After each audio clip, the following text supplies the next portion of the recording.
Hey everybody, we're going to be doing a playthrough of the fountain. Had several requests, and because it's kind of unique in how we do the spawning, some people would like some clarification, so I decided to do that today. So I've already set it up. I've chosen Steiner and Dasha as my two characters. I've placed them down on the board, and the rest of the pieces have been placed already. I've decided to use these kind of like three-dimensional stuff because I kind of think it looks cool.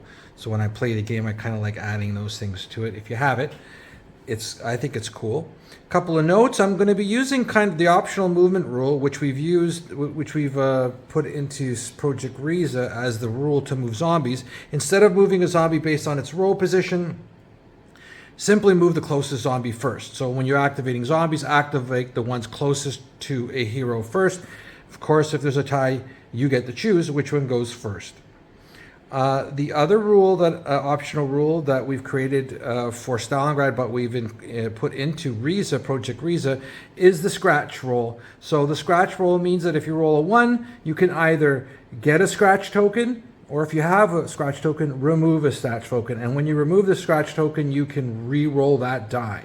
So any one will either let you get one or remove one. You can have a maximum of 3, and it's per party or per your team. It's not like allocated to one specific person. Anyone who rolls a 1 will add to it, to the max of 3. Any one of the figures would use it as well.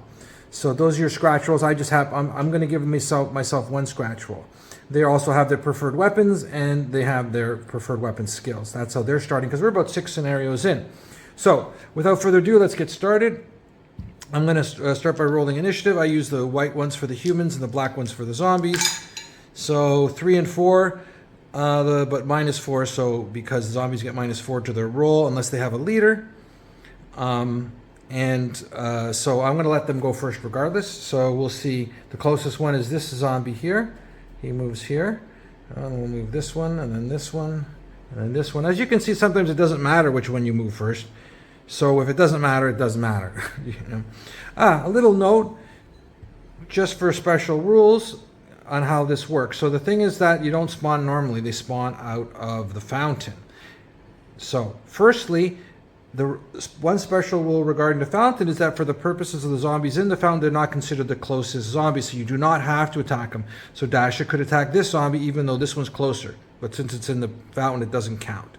Firstly. Secondly, how you spawn them is basically in clockwise order. They will spawn out of the fountain and chain around like this, almost like a grotesque carnival ride as they slowly creep out into the...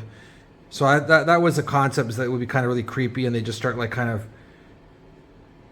you know, making their way out of here in their death throes and whatever. So those are the 2 of the special rules. And the third special rule is that when we get to the end of the track, if we get to here, all of the removed zombies who are in the pool will spawn down here on the bottom 2 rows, starting with the top row and then the bottom row. So you just put them down if you get past this part here. Basically, a swarm is encroaching and you got to keep moving. That's what it's kind of simulating here. So we've done the first turn for the zombies. They get to spawn one, so he pops out, remember? Clockwise. So then these guys move along, chain along, chain along, chain along. The next one that'll come out will be this armored one. Okay, so for my turn, I'm going to... Steiner's going to run. He's going to run. Going to go 1, 2, 3, 4, 5, 6. Here, he's going to fire at the armored zombie. Can't be stunned. His chance to hit, so he can't be stunned, so it's just a kill. It needs a 9 to inflict the wound. +2 because he's running, so that makes it an 11. And -1 because it's his preferred weapon. So he needs a 10 or better on one of these dice. He rolls a 12 and a 5. So if he'd rolled a 1, he could have used this to re-roll, but he didn't. He rolled a 12, which is a wound, and that will remove the sucker from the board. So that's really good, very fortunate. And he's still got 2 movement points left because he used 6. Having 8, he'll go, might as well just go for it. I'll move to here. So that finishes his move 8. He's fired. In that case, that fortune, I'm going to push Dasha that way too. So she'll run. It'll be 1, 2, 3, 4, 5, 6, 7, and that's where she will end up. And then I guess I can shoot at her. That zombie there, or I could shoot at another one. But I'll be shooting through. I'll also be shooting through the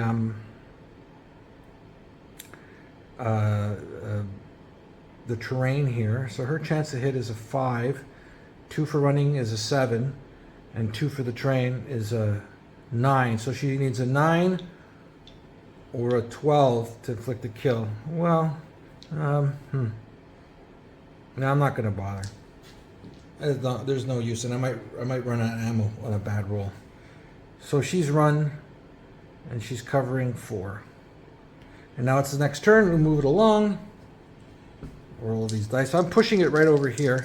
Let's see who wins the initiative. So 2 and 10. So they actually win. The zombie will move. This is the closest zombie. He's only like 2 away. So it'll go first. It'll move here. She's maybe, at this point, honestly, it doesn't matter which one moves next necessarily. Well, just, you know, you kind of eyeball it. So that one will go there. At this point, this one's closer going this way. This one, I think, is also closer going this way. This one is closer going this way. So we have to go 1, 2, 3, 4, 5, 6, 7, 8. Or 1, 2, 3, 4, 5, 6, 7. It's either way. I'll bring them down this way. Okay. The zombies have gone. We spawn another one, another armored one. And things are intense a little bit. I think we'll take those 2 away. What we're going to do next is we're going to stationary fire. I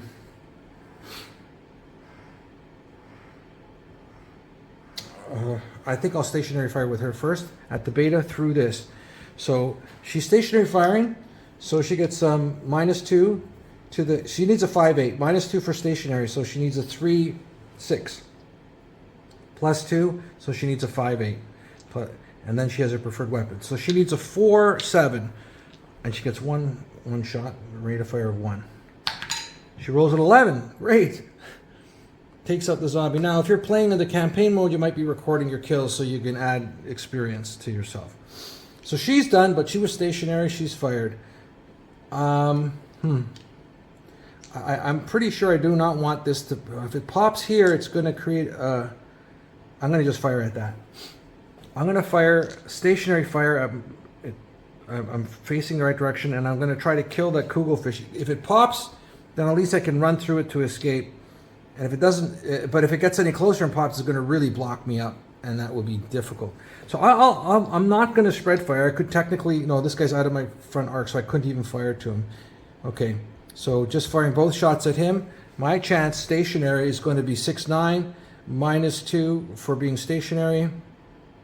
Is going to be 4 and 7, and then I have 3-6. 3-6 is my chance to hit because of my preferred weapon. So 3-6, I rolled an 8 and a 9.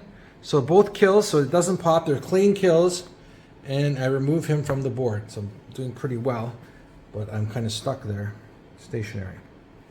Okay, next turn. Oh, and then, well, they've already spawned. So who goes?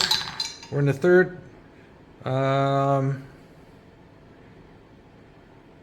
I could go first if I want. Let's say I'm going to go first. So we'll remove this. He's going to walk. It looks like I'm making a pretty good escape. I've kind of been a little bit lucky. If you're, by the way, these do have zones of control if they're on the square where you're adjacent to it. So moving here, and but they cannot attack out of here. They would just slow you down. Okay, so he's going to walk. He's going to fire. He needs a 6-9, but he's he'll need a 5-8, and he's going to fire at this beta zombie here. So I did a 1-8. So I have 1 ammo. I should have 2 ammo actually. I was starting him with 2 ammo, so I can expend 1 ammo. I can either use this to re-roll it or get another one. What I'm going to do is I am going to expend the ammo because I still got 1. and I'm going to get a second. So I have two scratch rolls, and maybe because the 8 did do the kill, so I'm kind of happy about that. So I'll go that route. So that's gone. I take this one off,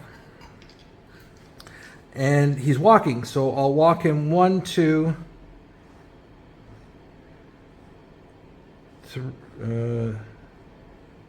3. Should I do that? No. 3, 4. That's what he's going to do. He's attacked, so he's there. This one seems pretty easy. You know, it really depends how things pan out on your rolls and what ends up being here as to how you strategize, how you want to get out. All right, so she's going to also walk. She will go 1, 2, 3, 4, and she'll take a shot at the armored. Let's see if she's obvious hit or not. Yeah, it's an obvious kill. I actually roll very well. People kind of my friends get angry at me sometimes when we're playing because they tend to roll well. So so this might not be a true indication of how you might do.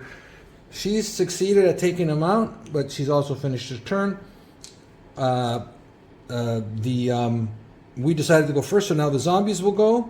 So they'll first they'll move. I just moved these along. So now, well, this one's going to definitely go this way towards these guys, and I think he can't go through that. He has to go 1, 2, 3, 4, 5, 6, 7, 8, 9, 10, 11, 8, 9, 10. Anyways, this way it's 1, 2, 3, 4, 5, 6, 7, 8, 9. It's less anyway, so he'll go. He basically starts circling back, and the armored zombie pops itself out. These guys chain along. Okay. Now it's a new roll. It looks like I can just run off the board if I get initiative, and that would make it a very easy game in this particular time. So I do not gain initiative. So the zombies definitely go first, moving the closest one first. I could choose to move it here or here because both of those are equidistant. I'm going to roll. On a 1 to 5, it goes towards Steiner. 8, so it goes towards Dasha. So he comes out here. That's his movement. This will move closer. This will move closer. This will move closer. All their moves are done, and this one goes to the spawn. Chain these guys along.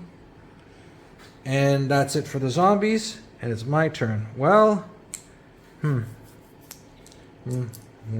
okay. I don't feel too threatened by these guys, so I'm going to activate Steiner first. He's going to turn. He's going to fire at the armored zombie, so he's walking. He's going to do a walk. He'll be declared as walking. He's going to fire his weapon. Yep. 7 and 8. My chance to hit is 8 for a kill, so he actually rolled it. It's 9, no modifier walking, -1 for his preferred weapon. So he needed an 8. The 7 would have done nothing, but the 8 is a kill. Remember, you can use these only on a 1, not just to reroll anything you want, just if you roll a 1. Okay. Well, he, again, doing pretty well. So he finished, he walked, he fired, and I'm going to finish his move by turning him back to face these guys. So next turn he can attack them. So he's attacked. And she's going to walk.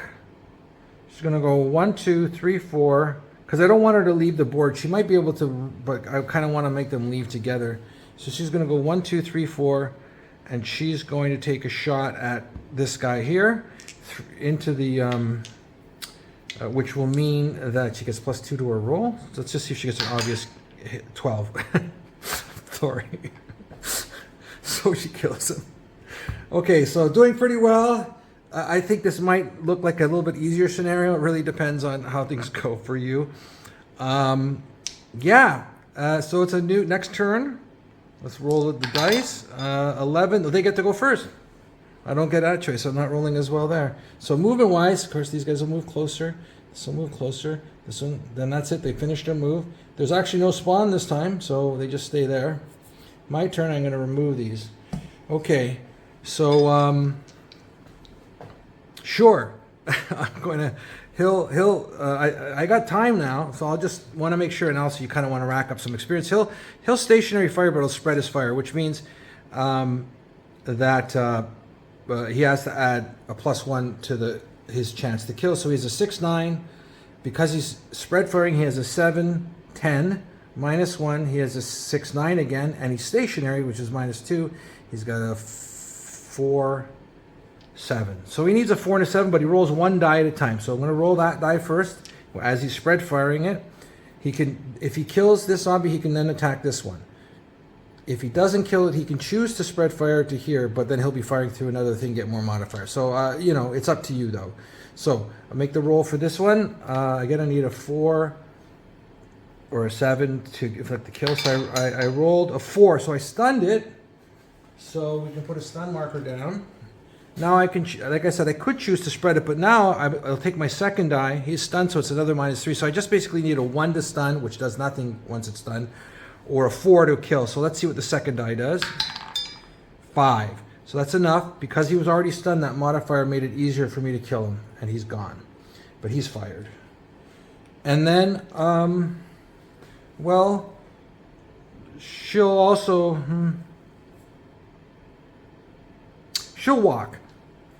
What she's going to do is she is going to fire her weapon first at him. She needs a 5-8, a 5 to kill, 8 to stun minus the 1, so she needs a 4-7. Let's see what happens. 9. Okay, remember she was walking, so takes him out. Her first move is here, and then I'm going to spend one movement point to move these guys up here. So what happens now? Oh no, I'm actually going to put the knife in her good hand, and this is the offhand, I guess.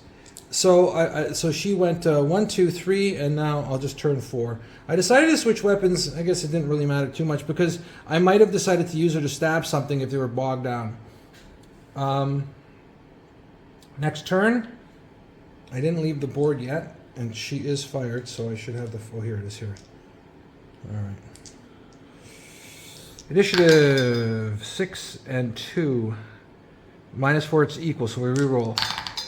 2 and 5, so I can win. Okay, so I'll take initiative and I'll run off the board. Run 1, he'll run off the board, and that's the end of the scenario. I ended it pretty quickly, and if it had extended beyond, you would take these guys and one by one place them here, and you might be trapped somewhere in this region. So I was very fortunate. It was, you know, you don't always get the fortunate ones. And I managed to really barrel my way out on the right side, and had, as you could see, very good rolls, and that is my tendency, you know, to some of my opponents' chagrin when we're doing versus stuff. But on average roll, it would be a bit more challenging. Anyways, I hope you liked it. If you have any questions, put them below. Any comments, put them below. Like the video, please. And if you're not following us already on YouTube, please do. Thanks for listening in, and have a great day.